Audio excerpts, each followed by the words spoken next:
Hey guys, Alan from Stillwell Performance here with another installment of our video series, and today we're talking about the AER Fork that's coming on the Huskies and the KTMs for 2017. We started testing on this fork as soon as we got our hands on a 16.5 factory edition, and we have put these things through the ringer, man. We have tested everywhere from rocky, gnarly, high country single track all the way through GNCC, all the way to moto, off-road sand tracks, hair scrambles, in the mud, in the snow, pretty much everywhere. So wanted to tell you a little bit about this fork, what our findings have been, and most importantly how we're fixing the problems that we found in the fork. The design of this air fork is really good, actually. We're really happy with it. It was a solid 3.1 pounds lighter than the 4CS fork that was its predecessor. We like the fact that there's only one side that there's an air chamber in. We have noticed some balance issues between the positive and negative chambers, which we'll talk about a little bit more. But overall, we like what KTM did with this. We do see that there's still some problems, like always with WP suspension, in that there's some stiction there, but the fork is very tunable. That's the good news. The bad news is that the fork is exhibiting a lot of harshness at low speeds in square edge chop. This fork seems to like, the bigger the bump, the further apart the bump, the better this fork works. We also noticed that when we put our pro riders on there, they got along with the fork a lot better than our C, B, and mere mortal A guys.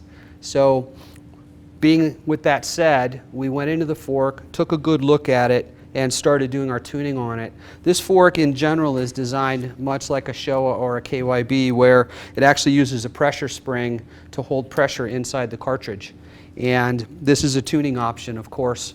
When you mate that up with what we've done on our base valving, as far as compression valving, some changes that we've made to air pressures and so forth, along with these pressure springs, we found that we could get a great tune for this fork for a myriad of different conditions. And again, like I said earlier, we've done a lot of testing in a lot of different conditions on the fork with riders that range from beginner C riders all the way up to national championship, GNCC, and national endurocross guys. So with that said, these things are pretty cost effective to solve. Most of the time we've been replacing the pressure spring along with a basic revalve and have been getting pretty stellar results with that. I wanted to talk with you a little bit about our A-kit solution, especially on this air fork, because it solves the inherent problem that all forks have, especially the WP fork, where we have a lot of stiction between the inner tube and the outer tube. Even though they run in an oil bath, there's a lot of stiction because as you hit something with this fork, it's not only going up, it's going back because of the impact from the bump. So what we do with these things is we have a process called Kashima coat that we apply to the aluminum, and essentially what that does is it fills in the microscopic pores that come when you extrude aluminum. When you mate that up with diamond-like composite on the bottom, diamond-like carbon, you actually get a fork that slides so much easier that you can effectively change the amount of air pressure you run as well as the valving that you put in the fork. It just really helps it to become a world-class solution. So we've got 4 different options on our website. We hope you check it out. We've got everything from the Weekend Warrior to the intermediate kit to the pro kit, and like I'm talking about here, our A kit. So a little side note on what we've learned about this fork and equalizing the pressure. This little bump in this air pressure tube separates the positive from the negative air pressure chamber. So it's important when you check the air pressure on these forks that you have the bike on the stand and completely off the ground. The front wheel should be completely off the ground.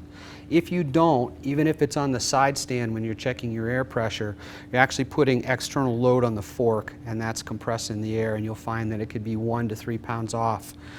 The way that we have our forks tuned, 1 to 3 pounds is actually a pretty big difference. And luckily the WP fork doesn't really pump up like you see the KYBs and the Showas. But the procedure we use is set your air pressure with it on the stand, pull it off the stand, and pump that fork hard. Push it down as far into the stroke as you can. What that actually does is it balances the positive and the negative chambers and gives you a true reading on your pump. While you're pushing it up and down, keep the pump attached to the top of the fork. check your reading again. You might be surprised to find a little bit of a variance between when it's on the stand and when it's on the ground. Go with that on the ground setting. Take the bike, put it back on the stand with the fork up off the ground, and then remove your air pump. You will probably lose, depending upon the exact pump, between 1 to 2 pounds when you unscrew that, so please keep that in mind.